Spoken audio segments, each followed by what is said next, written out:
And we're live.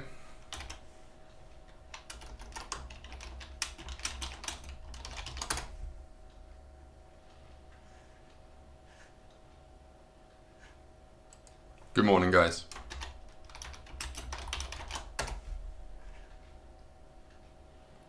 Hope everything is working.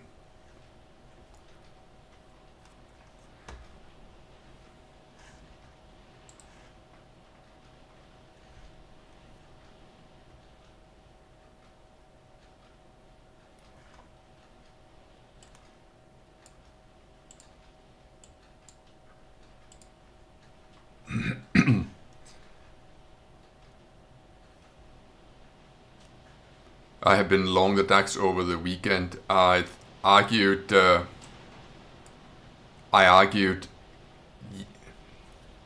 Friday that I felt that there was a good chance that the DAX was going to go up and address these or attack these all-time highs at 15,500.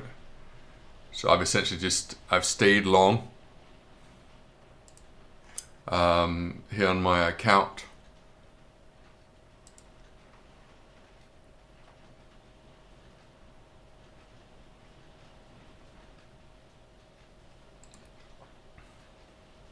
It's just a question of whether I can actually get an entry. You gotta be careful when you come to work after a weekend and the market has just been trading sideways, because you get this sense that, oh my god, it's a trading range. But reality is this is just what's been going on over the weekend, and it has really no bearing, it has no impact. This is just what shall I say, a reflection of what's going on perhaps in Asia, which when you're looking at it that's one of the first things I check in the morning is would you excuse me, guys? There's an absolute downpour like I've never seen on biblical proportions. I think I just need to close my window.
Right, window closed.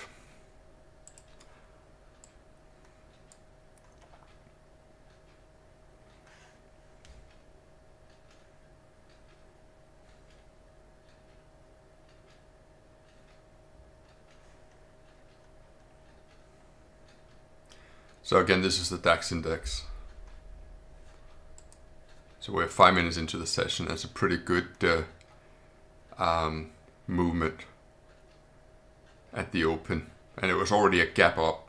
The DAX closed at 15,437 on Friday. I think the best way of showing that is to do a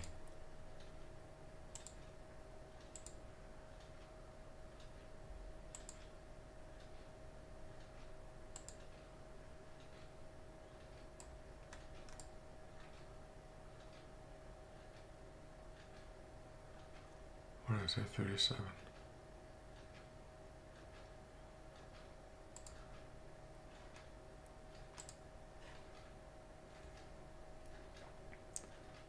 So if I show you on a hourly chart instead, so this line that you're seeing here, and let me just do this in a different way. What I now need is a horizontal line, like this one here. Sorry, that's not horizontal. I'm forgetting my English.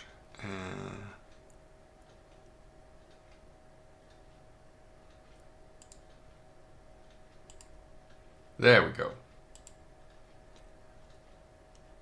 So in a sense, you can argue, well, this is where it closed on a Friday night, right there. So all of what you're seeing here, all of this,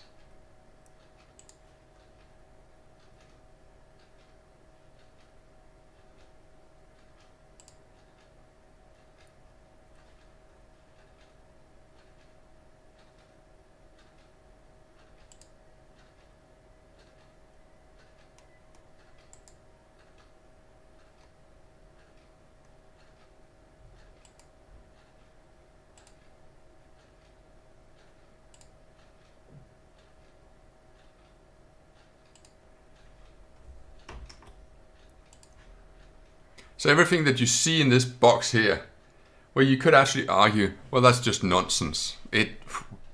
Because what really matters is what happens during the stock market open. And if I do that on, say, a 10-minute chart. So this is what happened on a Friday night. Sorry, this is what happened on Friday. Market had down, we had a line in the sand here. And from this top here, don't actually remember the trade, we had a double bottom, the market moved up, and then it closed right there. And then from what then happened was that the Dow Jones carries on trading, and we went up and down, went up and down. And then the market closes on a Friday night, it opens in Asia, midnight, 1 morning in Europe. And all of this, everything that you're seeing here, it's got nothing to do with the stock market. It just doesn't. This is just the market bopping up and down as a reflection of what's going on in Asia, what's going on in, well, a million different things. So it's important, I feel, to be mindful of that when you're analyzing the chart on a Monday morning, because you think, oh, wow, this is a double bottom, maybe I should buy this here. But in reality this is just a trading range set at a time where the underlying market, I mean, don't forget, the underlying market of the DAX, what we are trading here, is the DAX index, the 30 stocks that are traded in Frankfurt. And what you're seeing here, that's not necessarily a reflection of what those 30 stocks are doing, because it's 2 o'clock in the morning in Europe, and they're not doing anything. They're closed. There might be an ADR that's perhaps trading in Asia, but I can guarantee you it's going to be on razor thin volume. So basically, when you come to work on a Monday morning, you kind of have to decide for yourself, well, what do I think is going to happen today? Do I think that they're going to push it up towards all-time highs, or do I think that they're going to fill the gap? And right now, well, it seems that they've tried to do both. They have tried to get a rally established, and well, so far they're not able to get it above 15,500. So you can, I don't know if this the message I'm trying to convey actually makes sense to you. But what I'm really trying to get to is this has a lot more to do with sentiment and, well, where do I think the market is headed today, than it's to do with technical analysis. Because technical analysis of what we're seeing here as well, the market closed at 15,337 on a Friday evening in Germany. And that's what's happening over there. And this line that you're seeing here, that represents that. And anything else is just, what can I say, nothing to do with the underlying stock, and everything to do with what's going on in the Dow Jones index and the Nasdaq index. Maybe if the DAX is very highly correlated to a certain industry, maybe that will have an impact on the DAX futures and so forth, or if there's any news stories. But it's in that moment in time where Frankfurt Exchange opens at 9 a.m. It's like, boom, right, now. And of course then, what we can do as traders, we can say, well, I can do a lot of preparation on Monday mornings. How do investors tend to react on a Monday morning after a relatively buoyant Friday night, or maybe not so buoyant Friday night? What was the pattern? Was Friday's pattern lower than Thursday? Did it close strongly? And so forth.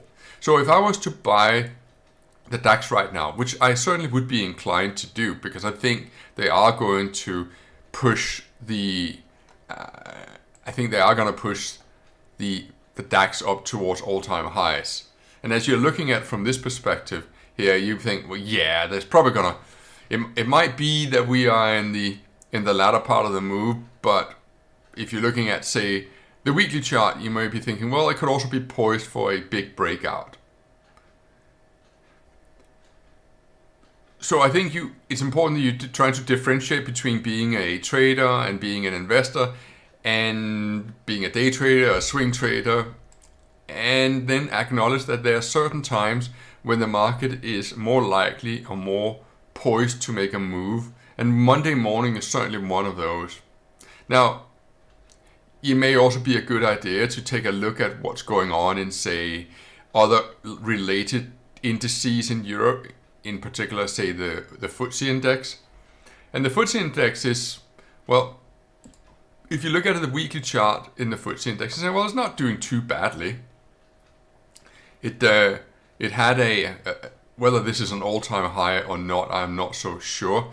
I think actually, no, it wasn't, because it was higher in 2020. Not by a huge part, but nevertheless, this is a strong trend in the FTSE. And it looks to me as if, well, the FTSE just seems to be on the weekly chart just pausing for a second. It had a pretty dramatic move lower 2 weeks ago, but it managed to close relatively unscathed.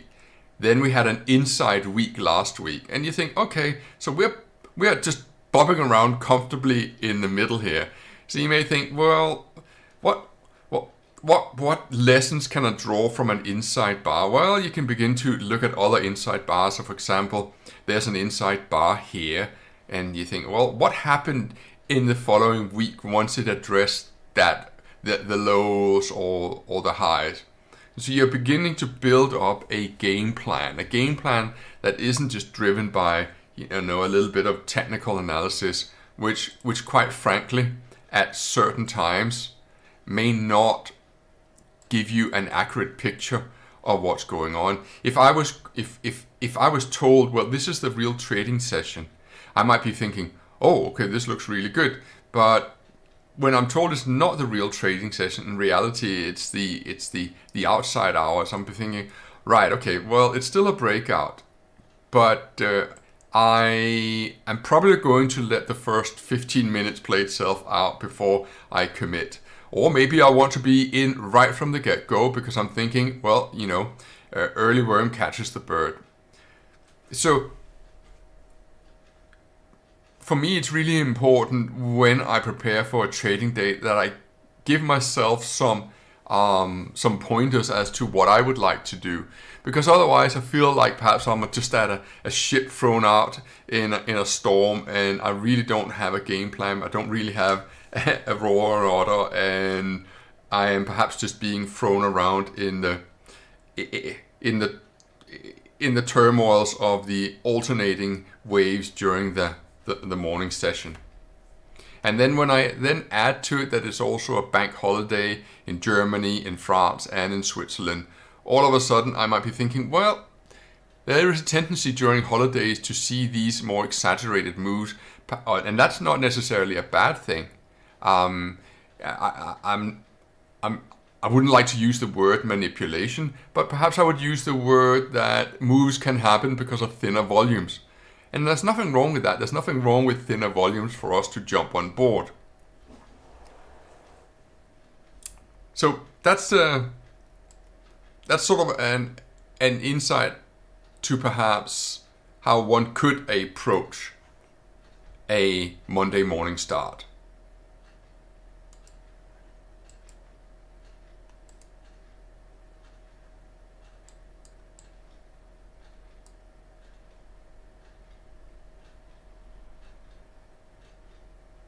So we can do the same in the FTSE.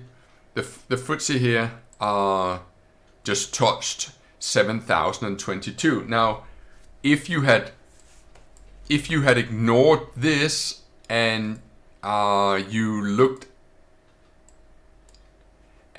at where we closed on a Friday night, you'll know, okay, on a Friday night, the FTSE closed at 7,018. So let's get a compelling color here. That's the wrong place. There we go. So you might be thinking, well, hang on then. This actually would seem to be that the FTSE gap has just about closed. But it also means that everything that we are seeing before the open, all of this, right up until, this is where the FTSE closed on a Friday night, all of this is just, shall I say, algorithms trading with each other. Maybe there's an individual news story in Vodafone or Shell or whatever it may be that may have affected the market. But I feel that, to me, it's a lot more important to get a sense of, well, what tends to happen when you have these gaps up on a Monday morning. Do they get filled? Do they not get filled? If they don't get filled and it's a breakout, should I jump on board in this momentum move? Am I expecting a big move higher today? And of course, all of this is just guesswork. But it is guesswork from a frame of mind that, well, everything we do is guessworking.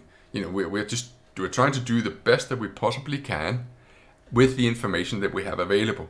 And the only thing we can then control is our risk. So maybe down here, when this 5-minute bar closed, I might have said, okay, well, I'm going to be a buyer of the FTSE. Now, the problem I have this morning is I have actually stayed long over the weekend, and I wanted to be long over the weekend because during bull markets, and in particular in the last 5 months, you've seen a very positive correlation between Friday night closes and a Monday morning open in the sense of gaps up. The market is far more likely to have a gap higher at the moment than a gap lower on a Monday morning. And I wanted to take advantage of that, which is basically why I've stayed long over the weekend. Now, I tend not to run positions over the weekend in stock indices in Telegram, just because I feel that many people will not like to have that risk on their books. And I also have to be somewhat appreciative of the fact that some people that are in here are far less experienced than I perhaps am and have a different kind of risk appetite. And you could say, well, they can just do whatever they want. They don't have to take the trades. That's true, but I perhaps also want to cultivate a more risk-averse approach to trading until you gain more experience. It's a fine line. It's a fine line between taking on board risk and then being reckless. So that's kind of where we are right now. And so now we are a good 20 minutes into the trading session, and we begin to say, well, the FTSE has been down. So obviously, from the way I address it is, well, look, this morning, right off the open, there's no real buyers, and everyone's just standing aside. Now the gap has closed, and you may say, oh, the gap hasn't closed. Well, look, the low here is 22, and the gap came in at 20. So is 2 or 3 points going to separate us? Well, what is it that Al Brooks says? Close is close enough, and I think that's a pretty good. That's not a bad metaphor to live by. Close is close enough. So now we sort of run through what should I say? This is what we got to work with on a Monday morning. Now it's just a question of, well, what are we going to do now? And then I have to remind you of something. And I think this is really important. It says that let's say that our philosophy is that we are 5-minute bar traders. Well, over a trading session, not that I can't do the math myself, but over a trading session, there are 12 5-minute bars in an hour, and the FTSE is open for 8.5 hours. That gives us 102 5-minute bars to observe. So, whilst we want to get in on the action early, very often more professional-minded people will get in later, and they'll be far more patient. But when they do get in, they get in late, and then they trade big. So maybe what you also need to cultivate is that desire to get your rocks off, and actually just be, hey, I got 100 5-minute bars ahead of me, and I may not necessarily need to get sucked in on the first 5-minute bar that I see just because I think that it is a pretty looking 5-minute bar. Okay? Case in point. I haven't actually checked if you guys are still there.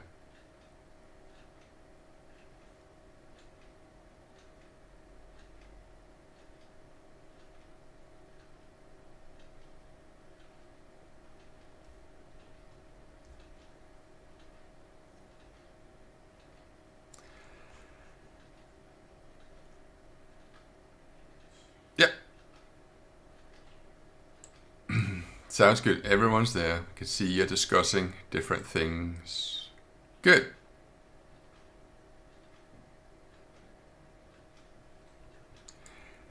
I see you're discussing brokers. All good.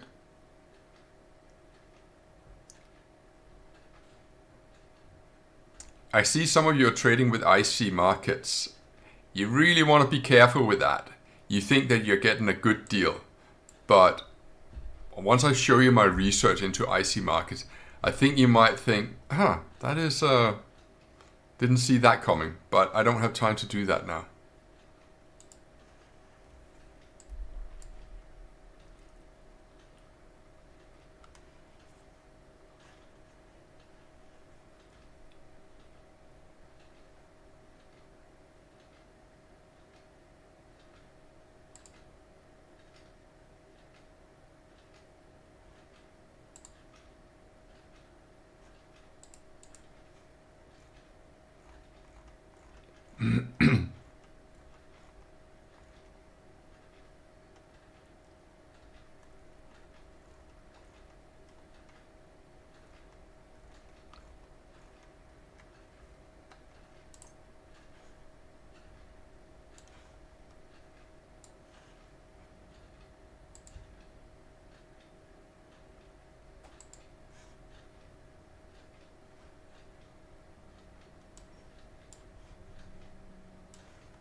So I'm looking at the FTSE, I'm thinking, well, this is looking pretty good.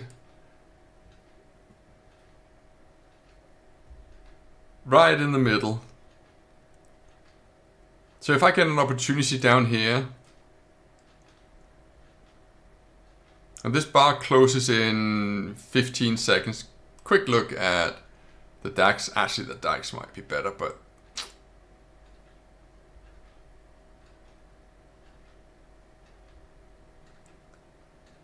all I'm saying is, gotta be a little careful when there's so many holidays in Europe.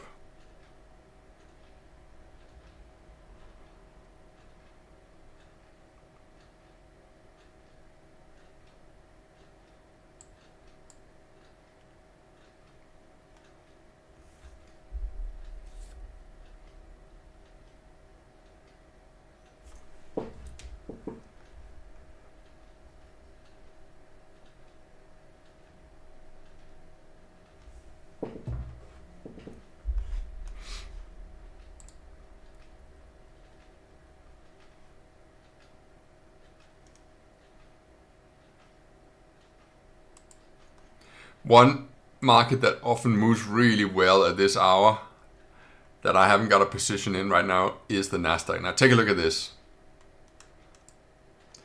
Nasdaq had a gap down, and well, actually these two bars here get above this move here, and you actually got a buy signal in the Nasdaq.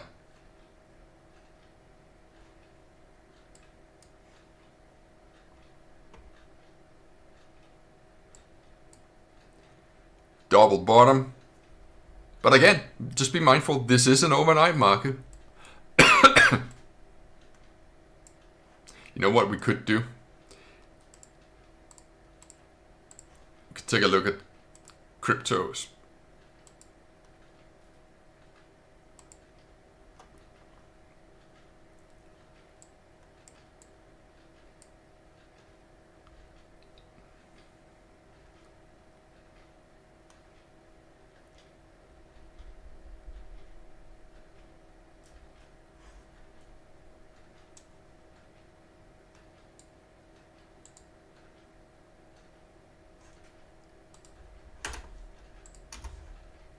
I don't know why people are sending messages to say, I'm here, but it's good to know, but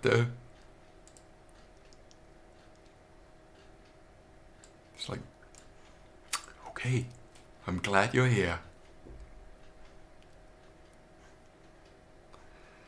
So here's Bitcoin.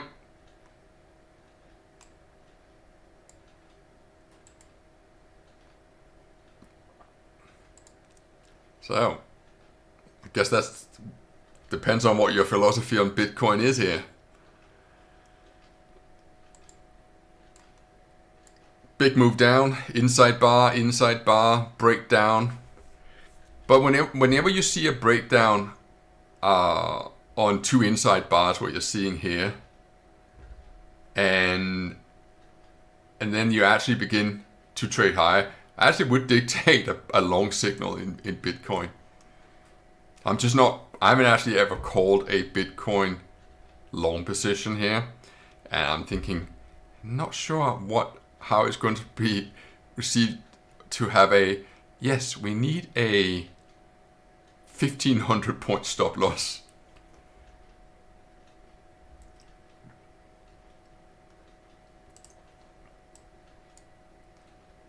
And the Nasdaq is also breaking out.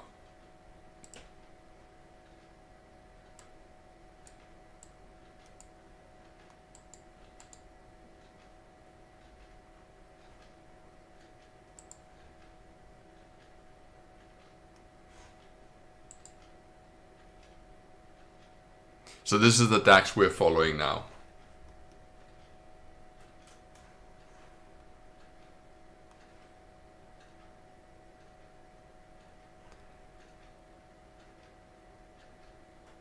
So I'm gonna try a long position in the DAX here. Like a breakout trade.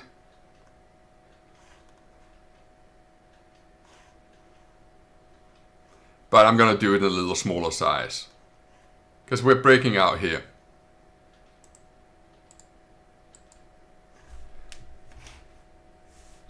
And it may get rejected, but so we're long at 15,506. And we're going to put a stop loss at 15,000 for...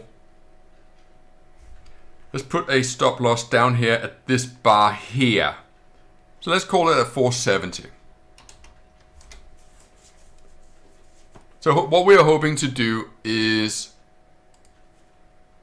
and forgive me for not actually taking this trade myself, but I already have a long board. So this is just like an educational long, if you will. Please don't think any less of me because of that. But as you can see, I already have enough DAX on my books, so I don't necessarily think I want any more. But this is an example of how you can play a breakout trade, and that's basically what we're doing. And take a look at this 10-minute bar here. That's a good looking 10-minute bar.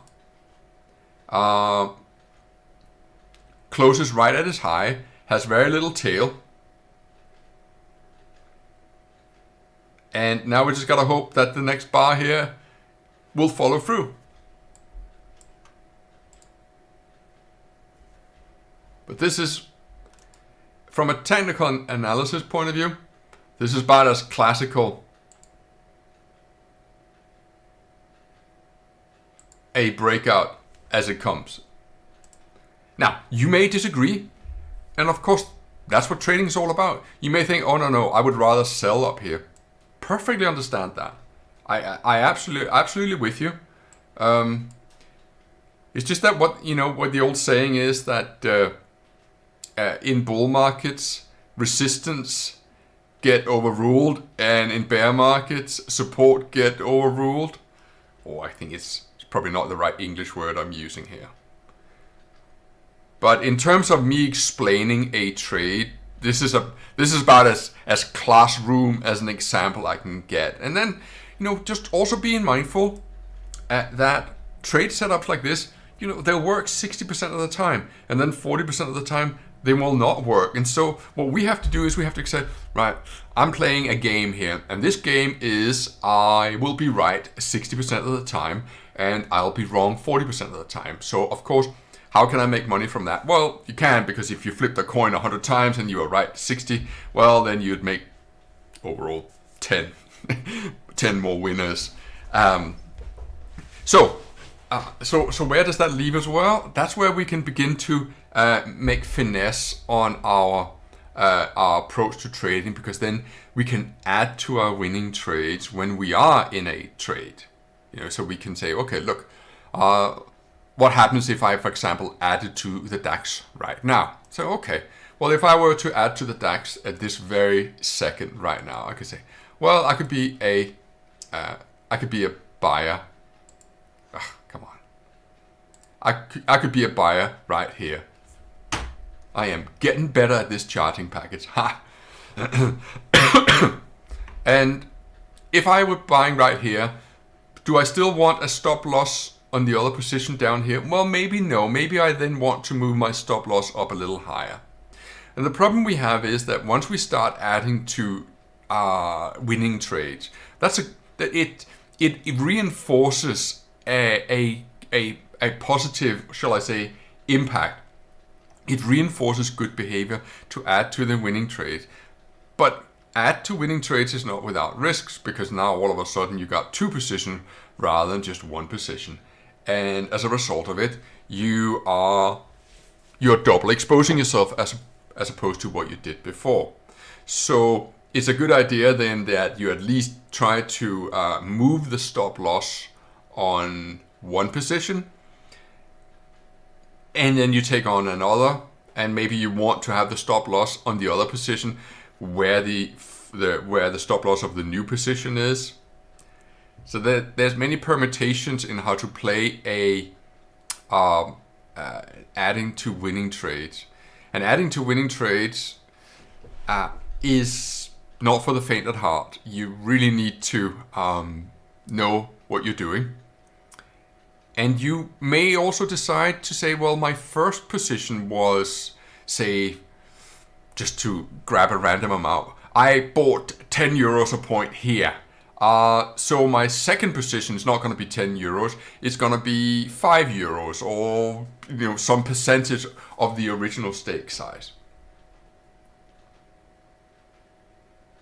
Okay, so now, right now we are about 20 odd points in profit. So now might be a good idea to say, well, I'm going to move the stop loss to, and then perhaps you want to zoom out on a higher time frame and you think, well, this is a 10-minute chart and it looks like a positive, looks like it's going to end like on a positive note when it closes in 5 minutes time. If the market then went down around this area here, which is 15,495, maybe I no longer want to be part of this anymore. So you may say, right, I'm going to announce a message here, and the message is I'm moving stop loss to, and what did we decide? We decided on 15,495. So now what we've done is that we have cut the risk from 15,470 up to 15,495. Now I know what I'm doing here is about as basic technical analysis as it comes, but nevertheless, that's what we're all doing. You think, oh, advanced trading, but this is trading. Advanced or not advanced, I'm not sure what advanced trading is. This is just follow the rhythm, follow the process. Just focus on the process, not so much on the outcome. I don't know what's going to happen in the market any more than you do. All I can do is I can try and think, well, what are the other players thinking? Are they bullish? Are they bearish? What do they want to do? And then you're looking at the big picture. You think, right, we're pretty close to where we were. The old high was, get off. There we go. I need this. The old high was 15,543, and we just hit 15,538. So it looks to me as someone just decided to start selling short a little early in anticipation that is going to be a double top. That's trading for you. Yeah.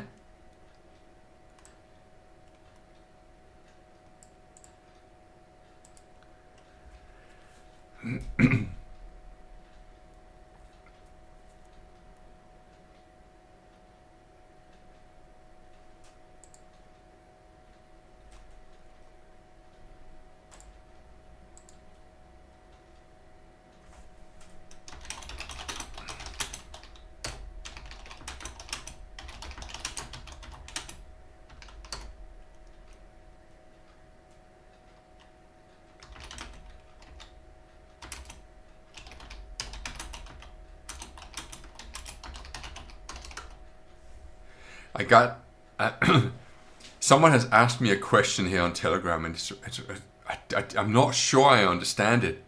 He says, I'd like to inquire about the volatility index 75. And I've never heard the VIX index being called VIX 75, but maybe it is. Is that a legit traded item? And if yes, which renowned broker would you recommend?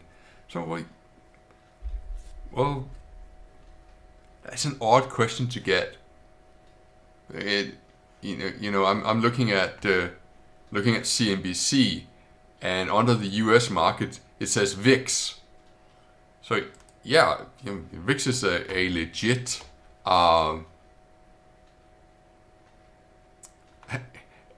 VIX is a legit item. I'm sure there's some brokers where you can trade it. I mean, you need to trade really, really big size before it actually, because it matters, because it doesn't move about so much. Here's the VIX during the day. Oh, whoop-de-doo! It at some point it moved from 19.8 to 20.2.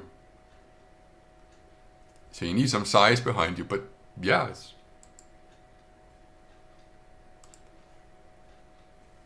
there's Bitcoin.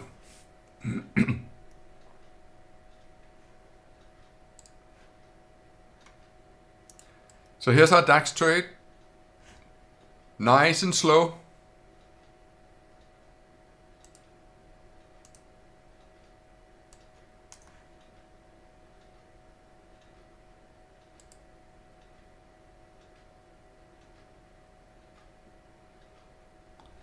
You think he's talking about a synthetic volatility index? You might be right.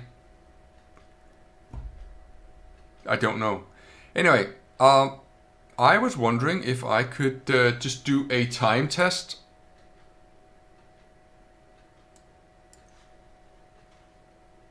I just wanted to see what the lag is today. So let's do this one here. I have got, yeah, that's not right.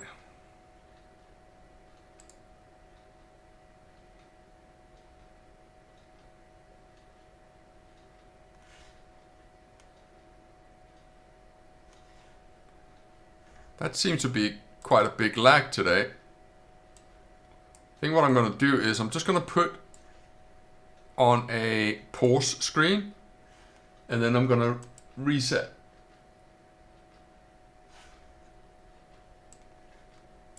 And I'm going to reset here.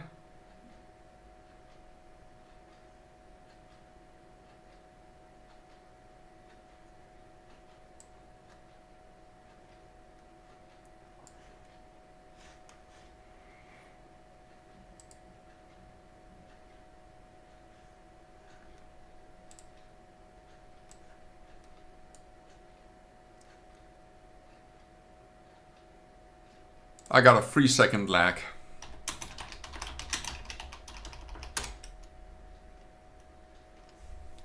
Okay, it's good to know.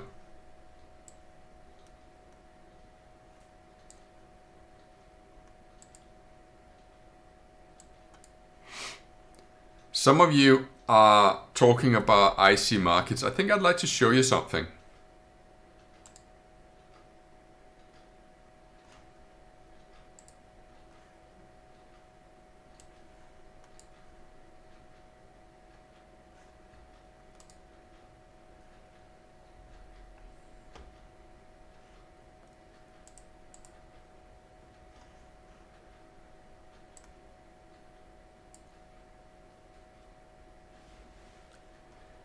When I reviewed IC markets, I came to the conclusion that I felt it was a very deceptive broker. Deceptive because they say they had raw spreads from zero. And I swear to God, if I read or hear about one more broker saying they have from spreads, I am going to flip. I'm going to lose my shit. Because from zero, what does that mean? You go to Burger King and they'll have burgers from $1, but then you go into Burger King and you say, well, that's not $1, it's $2. So let me show you what I discovered with IC markets. And I call them the broker that makes the art of not making it easy for clients to understand the true cost of trading. And this is going to be in the recording that I'm doing about brokers. But I'm just going to give you a little sneak peek for those of you who trade with IC market. Of course, you can decide for yourself. So I checked out IC markets on their C-Trader platform, and I noticed that they had 0.7 spread in the in the DAX, and I thought, that's really good, isn't it? Wow, 0.7. But then it occurred to me, saying, well, what is this thing down here? Oh, it's called the depth of the market. Depth of the market, right? Just checking you guys are still there, but I think you are. The depth of the market is, right, yes, you can trade the DAX at a 0.7 spread, which is quite frankly the cheapest I've found anywhere. But then, look at this. Look at that circle there. Do you know what 6.5 means? It means that if you want to trade it, you can trade 6.5 euros per point at this spread. But anything above that, the next 29 euros you want to trade, you jump from 15,250.2 up to 0.8. So all of a sudden you're adding 0.6 point on top of that spread.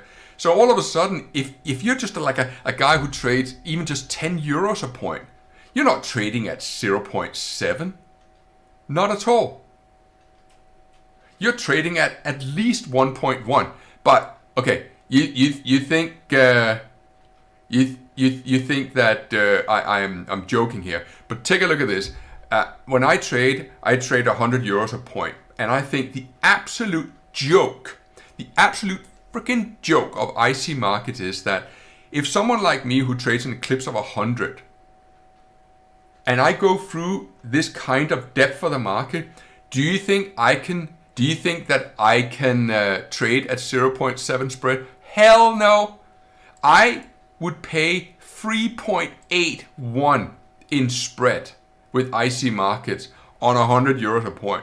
What a joke. You know, you contact IC markets because you're thinking, oh my God, that's such a cheap broker. Raw spreads from zero. And then you're looking at it going, what the hell? I mean, can you make it any less transparent, IC market? But it's not just in indices they do that. Take a look, when I then researched Eurodollar was trading at a 0.1 spread when I was researching it. Yeah? And so once, and you think to yourself, 0.1, that is a good spread. But then once you factored in commission, which they're charging $32 to get in and $32 to get out, well, right there is 0.64 added to whatever spread. So now we're at 0.74, but that's before we've even factored in the depth of the market. So if I want to trade 10 lots, well, I have to factor through this. Anyway, let me show you this because it's freaking hilarious. I tried to buy 10 lots with IC markets thinking I'm trading at 0.1 spread or zero spread. Look at this is zero spread. But the reality is that once it's all said and done, I buy and I sell at exactly the same price. And if I buy and sell at the same price, why do I still end up losing? I end up losing because I have commission to pay. And I have the depth for the market. So IC Markets is absolutely not a cheap broker to trade with. I can categorically tell you that. You can believe me or not, but they are most certainly not. The reality of the market is I buy and sell 10 lots at exactly the same price. And I think, oh, I'm getting a really good deal because I'm trading at 0.1 or 0.2. But once I've factored in commission and once I've factored in the depth of the market, hell, even eToro's, which is the worst broker I've found. Yeah, eToro is the worst. Well, even IC Market is more expensive on Eurodollar than eToro. It's just ridiculous. I'm telling you this. When I finally get around to actually edit this video on brokers, you're gonna go, what the is going on in the brokerage world? Because we are lured into these brokers with, come and trade with us. You can trade from zero spread and we are the cheapest broker in the world. No, you're not. You're really not. Because once I factored in things like commission, once I factored in variable spreads, I'm not trading at a very cheap broker. I'm trading like a broker like everyone else is. Yeah. Anyway, so here's DAX. Back to the 10-minute chart.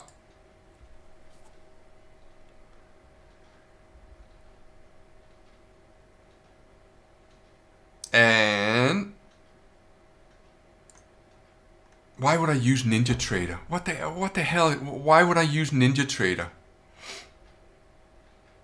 You're like, bollocks to Ninja Trader. What you guys don't get is that you look, I'm using the simplest chart in the world.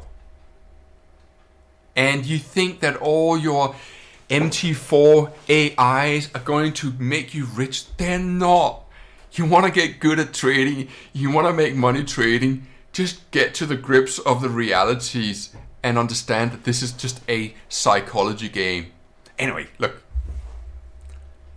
Don't listen to this old man here. He's just, he's just a grumpy old fart that will get on his soapbox and say, don't you trade with from brokers, don't you be careful with variable spreads. But the bottom line is you do whatever the hell you want to do. I appreciate that, I accept that.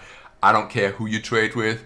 Yeah, I don't have any. Look, yes, I want to tell you about something. Sorry, I gotta tell you about this. This is funny. Nick Leeson is back. Da da da da. Let me just see. Let me see. Nick Leeson, Bull Bear.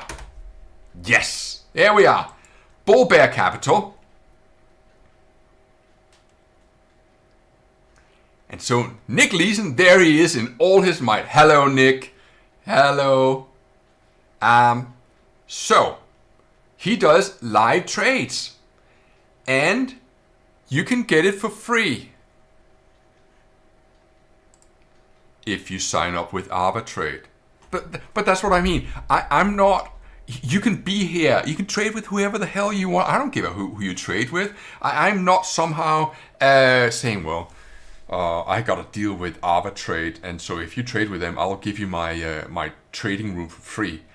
So you have the choice of, and he's got a Telegram group as well. So you can either you can sign up and pay 100 quid, and he says you can even get one-to-one mentoring from the rogue himself. I have a funny story about Nick Leeson, but I'll save that for a little while. Or you can start trading with our partner broker Arbitrate. Now, I did a review of Arbitrate. I mean, Jesus. It's like the world wants to be deceived. We'll get to Arbitrate another time. And so here he is. One-to-one mentoring from... If you're getting serious about trading, then you can subscribe to our second Telegram group. This is a private group with just you and Nick, where you can ask him questions about his trades and market thoughts, or even ask him to help you with your own trading ideas. I'm tempted. I am tempted.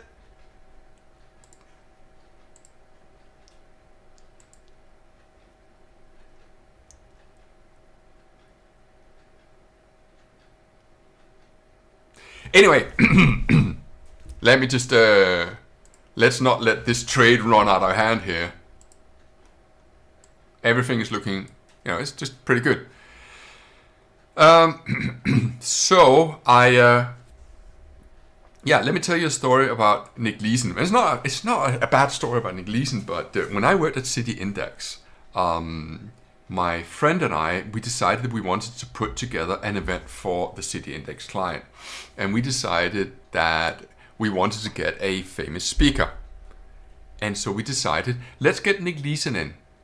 And it cost us £10,000 to get Nick Leeson in for 45 minutes. Yeah, I'm not joking. You can look up his speaker fees. He was cheaper than Richard Branson that wanted £25,000 for a 45 minutes. I'm thinking, hi, I am Tom Hougaard. I'm going to do something really outrageous, like bankrupting a big bank that has been established for several hundred years by the use of over leverage and hiding trades in an 888 account. And then I'm going to go on a speaking circuit and I'm going to charge £10,000 for 45 minutes. Anyway. We still thought that it was a good idea, so we wanted to get Nick Leeson in because we thought, why not make it a little controversial?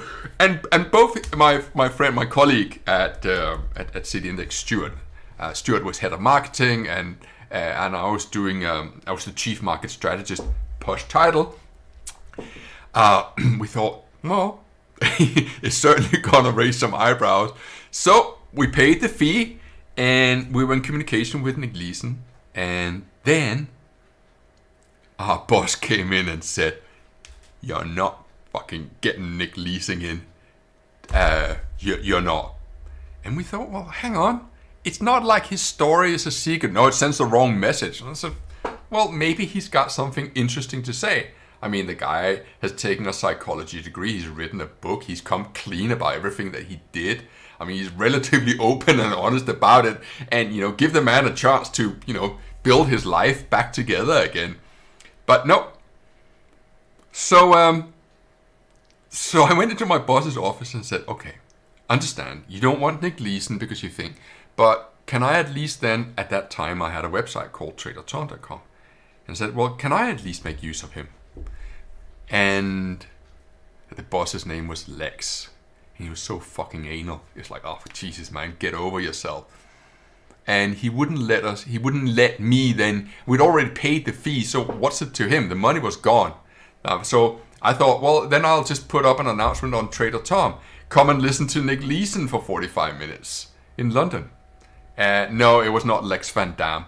Lex Van Dam is a colleague of mine. Actually, Lex Van Dam, we did a speech together and I drove Lex home. I lived in London and he lived in London. He lives in a very posh area. I didn't live nearly as posh an area as Lex. But Lex is a really nice guy. I have a lot of time for Lex. So we were yapping away like traders do. Oh yeah, I did that yen trade. Oh yeah, I did that too. Oh my God, when did you get out? Well, I got out there. Oh, I got out there. Oh, so I'm a little better than you. Bam. But Lex has worked for Goldman Sachs, so I think he will. Lex ticks a lot of the right boxes, and I think he beats me on many accounts.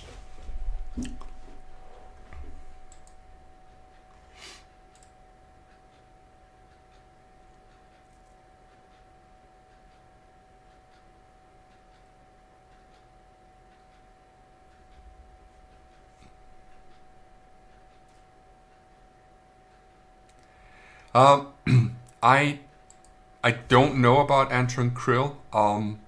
I think once I read there is a YouTube video about Anton Krill. Let me just see here, see if I can find that.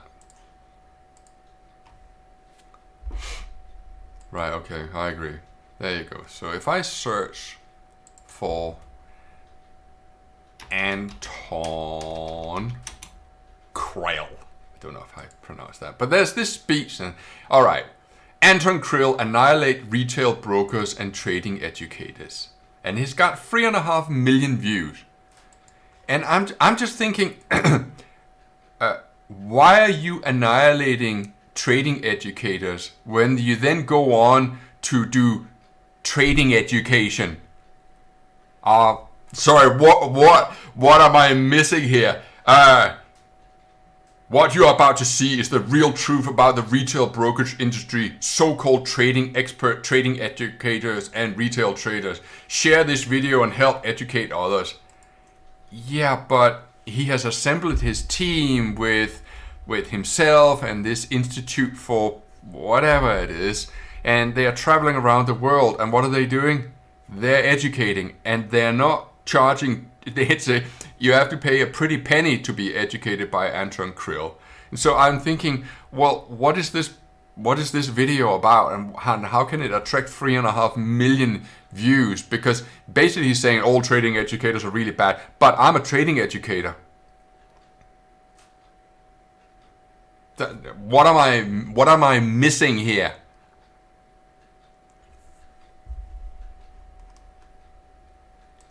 I'm more interested in Nick Leeson, I think. That's just a funny story.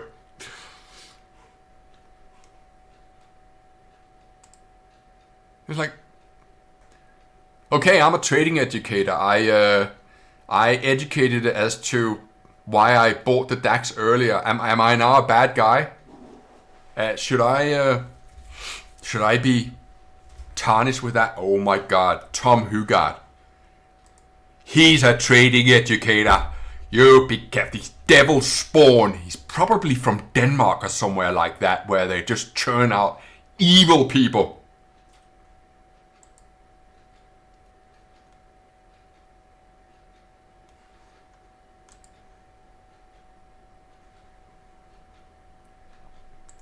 I never liked him anyway.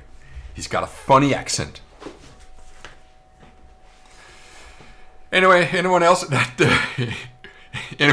I should have a go at while we're at it on this Monday morning?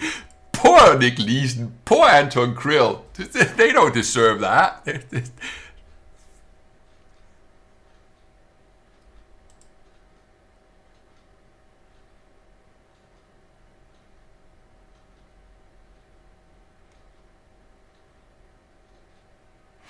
Sure, someone asked me to talk about Bryce Gilmore.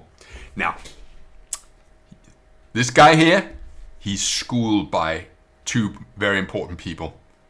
Bryce Gilmore And then Larry Pesavento. Well, let me tell you about Bryce Gilmore. He's a hard-ass son of a bitch. My God. If Bryce Gilmore thinks that you are slacking, he will come down on you like a ton of bricks. Oh my God, you do not want to be on the wrong side of Bryce Gilmore.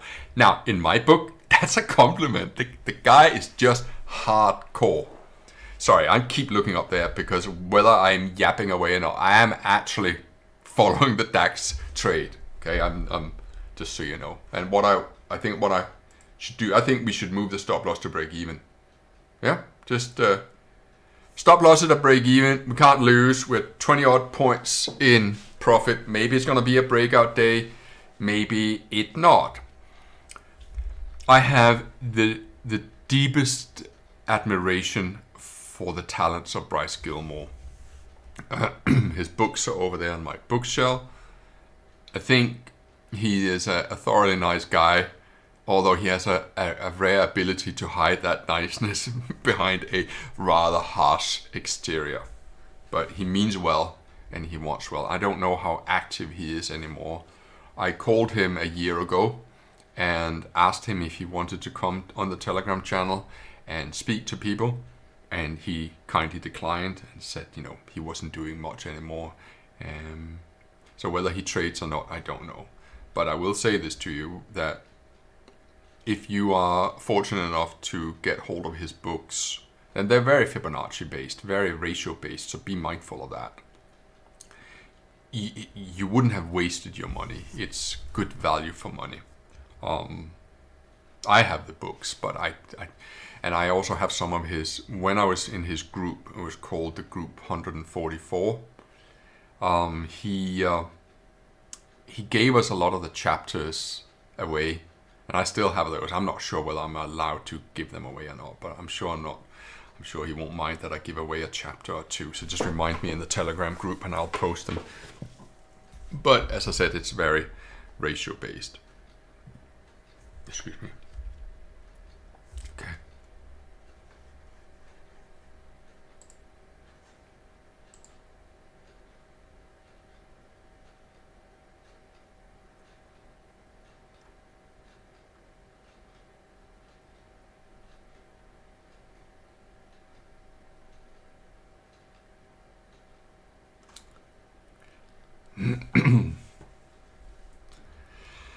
Yes. Well, I did suspect that today perhaps would be a quieter day. I'm glad that we didn't do the footsie trade, because that's kind of just a yeah.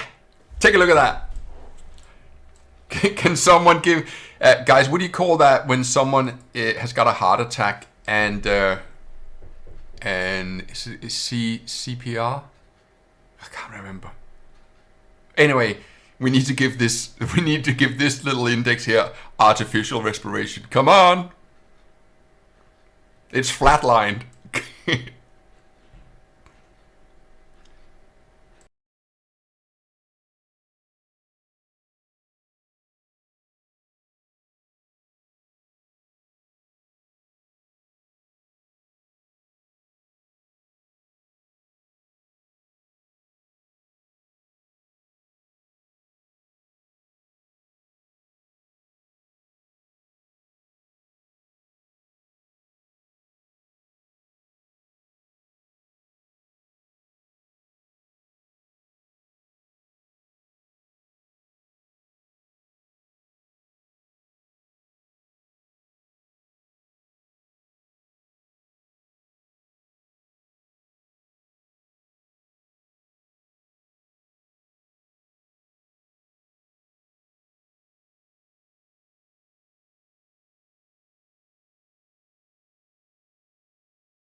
So my stop loss is probably a little bit too tight, but we no, I paused it for a second.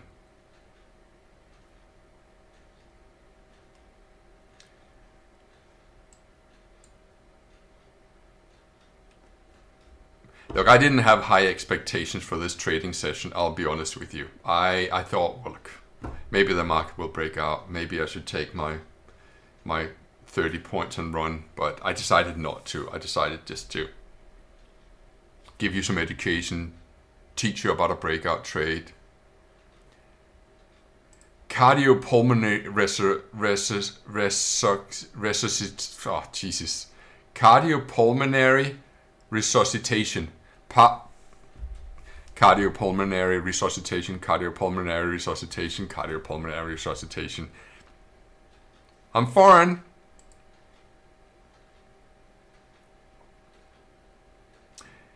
Okay, so we've had a go at a few trading educators. We had a laugh at Nick Leeson's expense, which is a bit unfair because I don't know why, but I think I still kind of, you know, we all like we all like a story about a guy who's down in the shit and who actually find his mojo and gets back at it. And so fair play to that. And we had a little giggle at Anton Krill because, you know, he is there he is in all his might and trading the truth. There you go. And so there's his team. We are annihilating trading educators, but he's got himself, and then there's 1, 2, 3, 4, 5 more trading educators. And there you go, and it's the Institute of Trading. So there you go.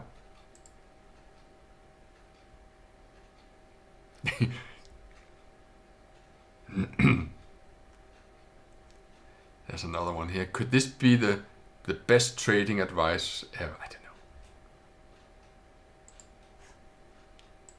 There's something not right there. It just is.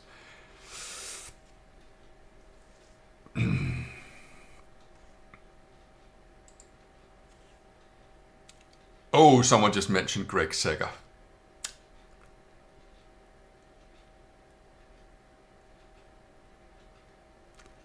Another time. Not today. Guys, I'm gonna stop streaming here because this is really boring. And look at a 10-minute chart. Stop loss stays where it is.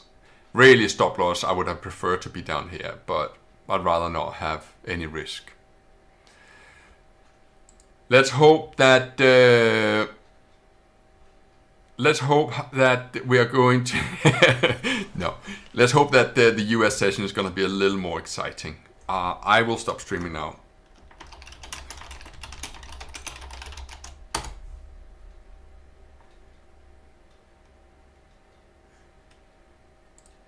I'm back for the US session.